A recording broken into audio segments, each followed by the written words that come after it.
ETF index mutual funds నేర్చుకుని stock మార్కెట్లో రాణించాలనుకుంటున్నారా? వెంటనే ఈ నెంబర్కి కాల్ చేయండి. హాయ్ హలో నమస్తే, welcome back to Suman TV. ప్రస్తుతం మనతో పాటు ఉన్నారు certified astro business coach Javeria గారు. నమస్తే మ్యామ్. నమస్తే నవీన గారు. జవేరియా గారు, మరి ఆర్బీఐ రీసెంట్గా నివేదికలు తెలిపింది ఏంటంటే మళ్ళీ నోట్ల రద్దు అంట. ఆల్రెడీ గతంలో మనం చూసాం 500 నోట్స్ కానీ 2000 నోట్స్ కానీ అప్పుడు చాలామంది ట్రబుల్ ఫేస్ చేశారు. అంటే దాచుకున్న వాళ్ళు కానీ ఇవన్నీ బ్యాంక్స్కి వెళ్ళి లైన్లో నిలబడడం, అవన్నిటిని మళ్ళీ డిపాజిట్ చేయడం, ఇంత జరిగింది. సో మళ్ళీ నోట్ల రద్దు అనే ఒక న్యూస్ హల్చల్ అవుతుంది. అసలు ఏంటి దాని గురించి ఒకసారి? 2 rupees, 50 rupees and 500 notes. So ఈ కరెన్సీ అయితే ప్రస్తుతం నడుస్తుంది కదా, చాలా వరకు 50 రూపీస్ కరెన్సీ అయితే ఎక్కువ వాడకం జరుగుతుంది అనమాట. అండ్ ఇక్కడ ప్రాబ్లం ఎక్కడొచ్చింది అనేది ఫస్ట్ డిస్కస్ చేద్దాం నైనా గారు. 500 రూపీస్ డ్రా చేయడం చాలా ఈజీ. ఎస్. కానీ ఎవరైతే మధ్యతరగతి అండ్ దిగువ మధ్యతరగతి కుటుంబాలు కానివ్వండి, సో 100 రూపీస్ కానివ్వండి, 50 రూపీస్కి చాలా చాలా ఇక్కడ ఇబ్బంది పడుతున్నారు. ఎస్పెషలీ ఫోన్పే లేని వాళ్ళు ఆల్మోస్ట్ ఆల్ ఫోన్పే రన్ చేయడం నేర్చుకున్నారు, సో చేస్తున్నారు. కానీ ఇల్లిటరేట్ పీపుల్ అయితే చాలా చాలా సఫర్ అవుతున్నారు ఫస్ట్ థింగ్. అండ్ తర్వాత 500 రూపీస్ నోట్ వచ్చింది అంటే అది మనకు చాలా హ్యాపీ ఫీల్ అయ్యాము. తర్వాత ఇక్కడ ఏంటంటే అసలు ఎందుకు ఈ డెసిషన్ తీసుకోవాల్సిన వచ్చింది, the main reason is printing.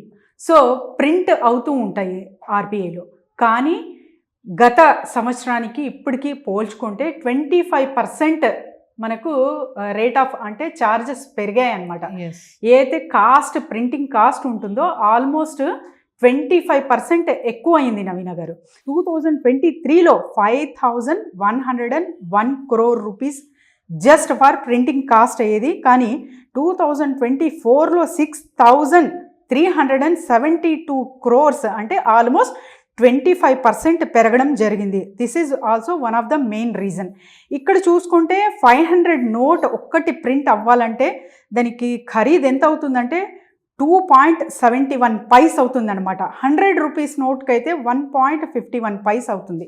So ఈ కాస్ట్ డిఫరెన్సియేషన్ కూడా మనం చూడొచ్చు. అండ్ ఇంకొకటి ఏంటంటే నవీన గారు, 2000 నోట్స్ ఎప్పుడైతే బ్యాన్ అయ్యావో అప్పుడు రిటర్న్ అంటే బ్యాంక్స్కి వచ్చే వరకు కూడా ఆల్మోస్ట్ అమౌంట్ అదంతా క్యాల్కులేషన్ చెప్తాను చూడండి నేను. సో 3.56 lakhs crore అనమాట. సో అంటే 98.2% బ్యాంక్కి రిటర్న్ వచ్చాయి. సో దీని వలన అంటే ప్రింటింగ్ కాస్ట్ ఎక్కువ అవుతుంది అండ్ ఆల్మోస్ట్ పూర్ కానివ్వండి, బీపీఎల్ పీపుల్కి చాలా చాలా కష్టం అవుతుంది అని చెప్పి చంద్రబాబు నాయుడు గారు కూడా చెప్పడం జరిగిందనమాట. సో దీని మూలానే ఒక డెసిషన్ అనేది తీసుకోబోతున్నారు ఆర్బీఐ. కానీ ఇది 500 నోట్స్ ప్రింటింగ్ అయితే స్టాప్ అయ్యింది. బ్యాన్ అనేది ఇంకా ఇంతవరకు ఎక్కడ రాలేదు. కానీ భయపడాల్సిన అవసరం లేదు, ఉన్నది ఏం చేయాలి అమౌంట్ అని చెప్పి. సో బ్యాంక్స్ ఉన్నాయి కాబట్టి our currency is very safe. ఎప్పుడైతే ఒకేసారి నోట్స్ చల్లవు అని చెప్పారు ప్రైమ్ మినిస్టర్ గారు, అప్పుడు చాలా చాలా డిస్టర్బెన్స్ అయింది, చాలా పెద్ద ఎత్తులో డిస్టర్బెన్స్ అయింది. కానీ ఇప్పుడు అలాంటివి కాకుండా ముందు జాగ్రత్తలు తీసుకొని ఒక స్ట్రాటజీ అనేది బిల్డ్ చేసి తర్వాత కలెక్షన్ అనేది నడుస్తుంది ఏదైనా బ్యాన్ జరిగితే కూడా. So no need to worry about that Naveena గారు. ప్రింటింగ్ చేయడం అనేది ఆపేశారు కానీ ఇంకా బ్యాన్ అయితే చేయలేదు. అంటే చాలా మంది దగ్గర 500 నోట్స్ అనేవి మేడం మామూలుగా ముఖ్యంగా మహిళల విషయంలో చూసుకుంటే దాచుకుంటారు డబ్బుల్ని. మామూలుగా అంటారు కదా, అమ్మ పోపు డబ్బాలో పెట్టింది, ఆ డబ్బాలో పెట్టింది, డబ్బాలో పెట్టింది. 500 నోట్స్ అనేవి ఖచ్చితంగా దాస్తారు. ఒకవేళ సడన్గా కనుక ఇది బ్యాన్ చేశారనుకోండి చాలా ఇబ్బంది. గతంలో మనం చూసుకున్నాం 2000 రూపాయల నోట్ బ్యాన్ చేసినప్పుడు చాలా మంది సఫర్ అయ్యారు. సో ప్రస్తుతం ఇప్పటివరకు అయితే ప్రింటింగ్ ఆపారు కానీ అంటే మన నోట్ మనకి సేఫ్ అని అనుకోవచ్చు అంటారా? ఆల్మోస్ట్ అండ్ అబ్సల్యూట్లీ నవీన గారు సేఫ్ అని అంటాను నేను. ఎందుకంటే అప్పుడు హడావిడిగా తీసుకున్న డెసిషన్ అది. అండ్ ఇప్పుడు అంటే కాన్సిక్వెన్సెస్ ఏదైతే చూసామో ఇప్పుడు రిపీట్ అవ్వవు. ఒక స్ట్రాటజిక్ బిల్డ్ చేసే తర్వాత చేస్తారు కాబట్టి no need to worry about that. ఒక్క రూపాయి కూడా వేస్ట్ అవ్వకుండా గవర్నమెంట్ అయితే ఖచ్చితంగా డెసిషన్స్ అనేవి తీసుకుంటుంది. సో భయపడాల్సిన అవసరం అంతకన్నా లేదు.